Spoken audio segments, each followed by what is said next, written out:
Diabetes या sugar के मरीज़ कौन से ऐसे फ्रूट अपनी डाइट में इस्तेमाल कर सकते हैं? इस वीडियो में आपको बताता हूँ। आजकल गर्मियों का सीज़न है तो आड़ू या पीच फ्रीली अवेलेबल है। ये आपको रिच सोर्स ऑफ इलेक्ट्रोलाइट्स हैं, स्पेशली पोटेशियम का, जो कि आपकी बॉडी के अंदर डिफरेंट फंक्शंस को पूरा करता है।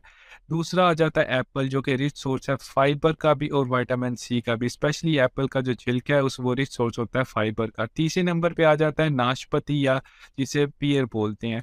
एक नाशपाती का जो पीस है वो आपको प्रोवाइड करता है 5.5 ग्राम फाइबर, जो कि आपकी डेली की रिक्वायरमेंट जो कि 30 ग्राम है उसका 1/6 पार्ट आपको एक नाशपाती खाने से मिल जाता है। चौथे नंबर पे आता है एप्रीकॉट या खुबानी जिसे बोलते हैं। ये रिच सोर्स होता है फाइबर का भी और विटामिन सी का भी। लास्ट पे आ जाती हैं चेरीज़ या बेरीज़, जो कि बहुत रिच सोर्स ऑफ होता है एंटीऑक्सीडेंट, जो कि डिफरेंट बॉडी के अंदर होने वाली इन्फ्लेमेशन और कैंसर के अगेंस्ट भी फाइट करता है। अगर आप ये फूड अपनी डाइट में इस्तेमाल करते हैं तो आपके लिए